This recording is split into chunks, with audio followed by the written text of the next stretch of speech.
sa Malapalasyong lugar. So nice talaga dito paggabi. 10,000 roses in Cebu, Philippines. Ayun, ani siya ka hindot o gabi idirino kay change ang color sa mga rosas nila.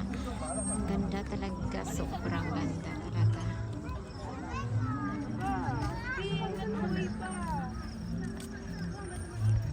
So nice guys. Ang ganda talaga dito paggabi siya. So iba't ibang kulay ang rosas.